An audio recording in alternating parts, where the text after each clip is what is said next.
공방전입니다. 공방전. 자, 공방전은 이런 작품은 말 그대로 가전체 소설이죠. 가전체 소설이라는 건데, 가전체 소설은 말 그대로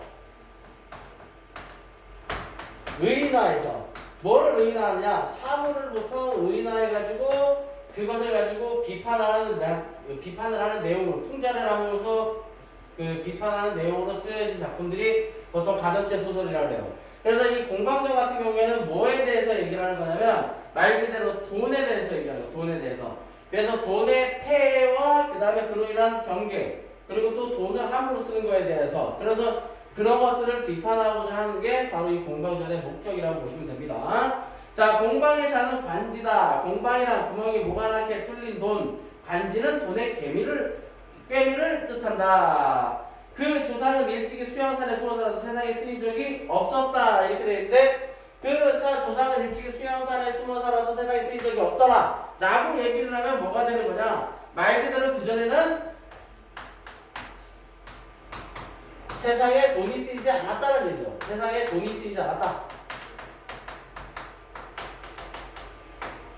그는 참 황제 시절에 조금 쓰였으나 성질이 굳세 세상 일에 그리 세련되지 못했다. 어느 날 황제가 관상가를 불렀다 이러는데, 이 황제는 중국 전설수에서 나오는, 이제 중국에서도 말하자면 그 신화 시대에 나오는 황제 중에, 초창기 황제 중에 그 뭐 여화씨, 복희씨, 그 다음에 헌원씨 이렇게 되는데, 헌원씨를 뜻해요. 헌원씨.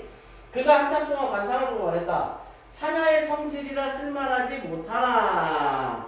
그래서 사냐의 성질이다라고 하면 거칠다, 세련되지 못했다. 그러니까 산과 들, 거칠고 세련되지 못함.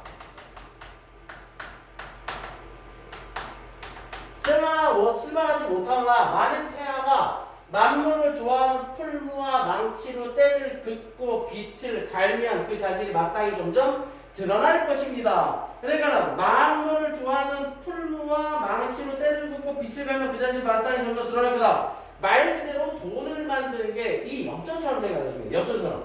엽전처럼 쇠로 만드는 동전인데, 그전에는 그냥 쇠만 있었다면 개를 갖고 와서 어떻게 하는 거예요? 말 그대로 다듬으면, 깔끔하게 다듬으면 돈으로 쓸 수가 있을 거다라고 얘기하는데, 이게 다듬는 과정을 뭐라고 얘기하냐면 돈의 주조과정이라고 생각하시면 돼요. 돈의 주조과정, 돈을 만드는 과정을 뜻하는 거예요. 본래 왕이란 존재는 그것이 무엇이든 쓸모가 있게 하는 분이오니 원컨대 폐하는 저 단단한 구리와 함께 내버리지 마십시오라고 얘기를 하는 거야. 그러면서 그것이 무엇이든 쓸모가 있게 하는 분이오니 원컨대 폐하는 구리와 함께 내버리지 마십시오라고 얘기를 하면서 얘기하는 거. 돈을 주조해서 유통시키면 쓰임이 있을 거다. 이런 얘기를 하고 있는 거예요. 이로 말미암아 세상에 그의 이름이 나타났다. 그 뒤에 난리를 피하여 강가에 숲 굽는 거리로 이사하여 거기서 놀러 살게 되었다. 그의 아버지 천은 이렇게 되어 있는데, 중국 신나라 때 왕망이라는 사람이 처음에 만든 돈이라고 해요. 그래서 신나라 시대.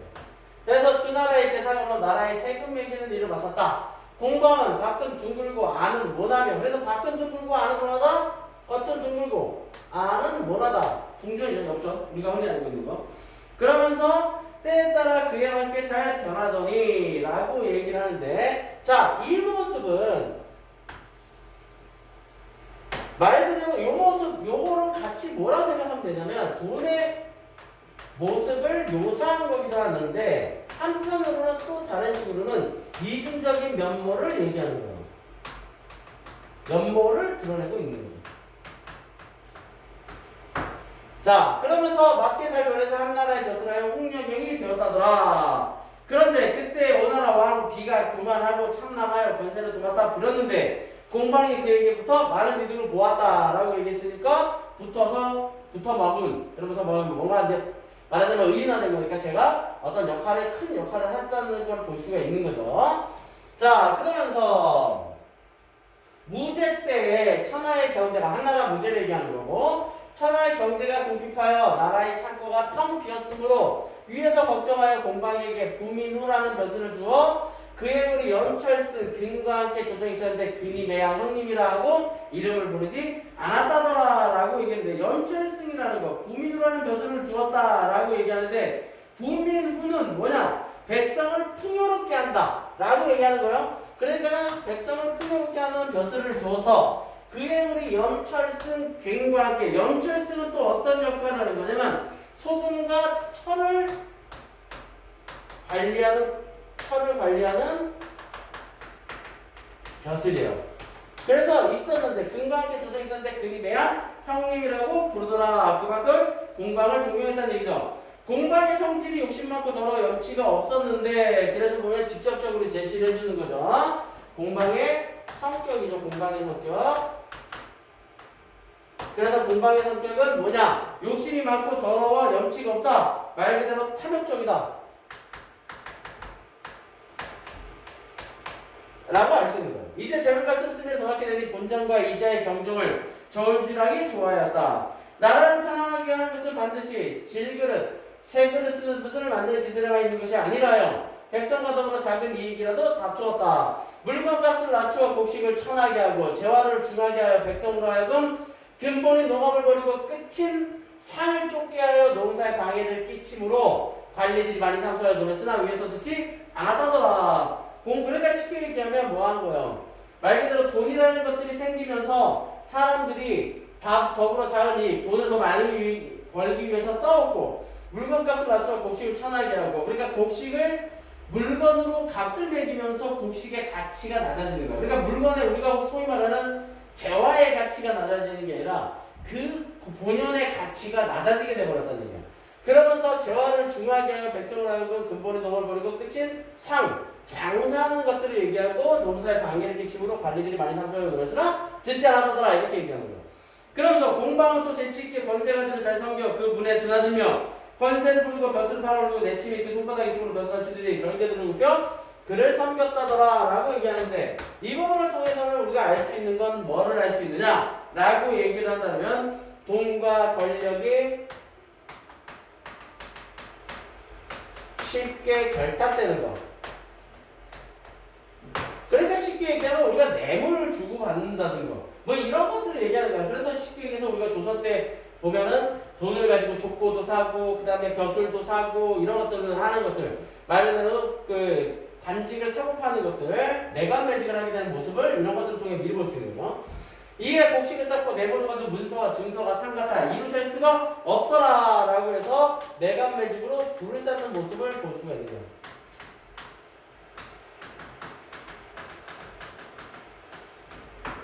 자, 그는 사람을 접하고 인물을 대함에도 어질고 어리석음을 묻지 않고 비록 저작거리 사람이라도 재물만 많이 가진 자는 다 함께 사귀고 통하였다.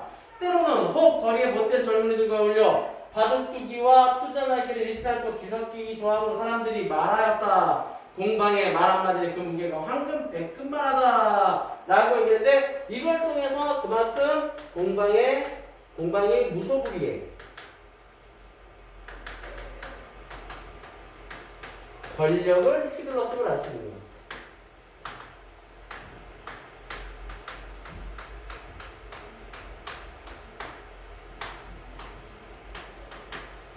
알겠죠? 자, 그러면서 원제가 자리에 오르자 이제 하나는 황제인데 공구가 글을 올려 아래 왔다. 공방이 오랫동안 어려운 직책을 맡아보면서 농사의 근본을 알지 못하고 한결 장사치의 이익만을 일으켜 나라를 좀먹고 백성을 해하여 공사가 다 공궁하며 더구나 뇌물이 낭자하고 청탁을 버젓이 행하오니 대저 짐을 지고 또 타게 되면 도둑이 이르게 된다 한 것은 옛날에 분명한 경계인이 천판대 그를 면직시켜 욕심 많고 더러운 자를 징계하옵소서라고 얘기하는데 더구나 뇌물이 낭자하고 청탁을 버젓이 행한다. 대저 짐을 지고 또 타게 되면 도둑이 이른다 라고 얘기하는데 짐을 지고 또 타게 되면 도둑이 이르게 된다 라고 얘기하는 건 재물이 지나치게 많으면 탐내는 자가 생긴다라는 얘기를 하는 거예요. 그래서 징계를 해라. 그래서 말하는 황제한테 공방에 대한 징계를 말하자면 이 사람이 부탁을 하는 거죠. 말하자면 공구가 이때 정사를 맡은 자 중에 공양의 학문으로 벼슬에 나아가 있었는데 군자를 맡아 군자라는 건 군사에서 필요한 말하자면 군자를 말하죠. 군사상 필요한 자금이요. 군사상 필요한 자금. 그래서 군사상 필요한 자금을 맡아 장차 변방을 막는 방책을 세우려니 공방이 하는 일을 미워하였다. 그자가 공활반을 도우니 임금이 그 아뢰를 맞다들여 공방을 마치며 쫓겨나게 되었다더라. 그래서 쫓겨난 거죠. 진나라에 화교라는 자가 있었다. 그래서 화교라는 사람은 진짜 진나라 사람인데 전해지는 얘기로는 돈을 좋아하는 버릇이 있어서 손으로 늘 돈을 헤아리고 있었다고 하는 얘기가 전해지고 있어요. 그런데 그는 공방에 대한 이야기를 듣고 기뻐하며 사기와 큰 재산을 모았다. 화교가 공방을 사랑하는 것은 큰 버릇이 되니 노포가 논을 지어 화교를 비난하고 그릇된 풍속을 바로잡았다더라 라고 얘기를 해서 이 노포라는 사람은 뭐를 썼냐면 여기서는 한편의 이야기처럼 얘기를 하지만 이 화교라는 사람은 실제로 돈을 좋아하는 버릇이 있었던 전해져 내려오는 사람이고 이 노포라는 사람은 중국 서진시대 그래서 쉽게 얘기하면 전신론이라는 글을 썼는데 이 전신론에서는 뭐를 얘기하느냐 바로 화폐를 숭배하는 것을 화폐 숭배를 비판한 거죠. 쉽게 얘기하면 지금으로 따지면 물질주의 그 다음에 황금만능주의 이런 거를 비판한 사람이라고 합니다. 무슨 얘기인지 알죠?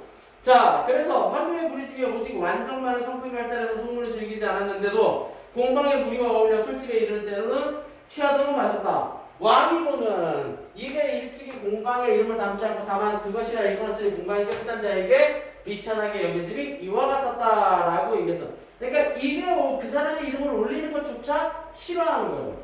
당나라가 일어났다. 자, 한나라 뒤에 이어서 위진 남북조 시대를 지나서 당나라까지 계속 오는 거야. 근데 시대적으로 보면 말이 안 돼. 말이 안 되는데 돈을 가지고 얘기를 하는 거기 때문에 돈에 대한 비판을 하고 싶은 풍자이기 때문에 쭉 이렇게 이어오는 거예요. 유한이 나라의 재산을 관리하는 탁지 판관이 되었는데 자 유한이라는 사람이 당나라 중기에 관련된 안사의 난 때문에 말 그대로 당나라의 재정이 피폐화됐을 때 당나라의 재정을 다시 되살리기 위해서 수많은 노력을 했던 관리 중요한 사람이에요.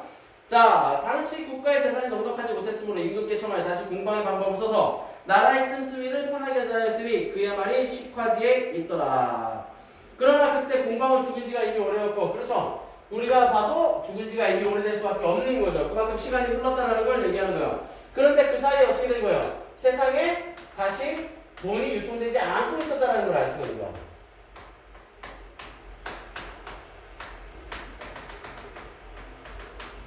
그 제자로서 사망에 흩어져 있는 자들이 다시 쓰이게 되었다더라. 그러니까 다시 돈을 쓸 수 있게끔 하는 거야. 화폐를 만들어내는 거죠.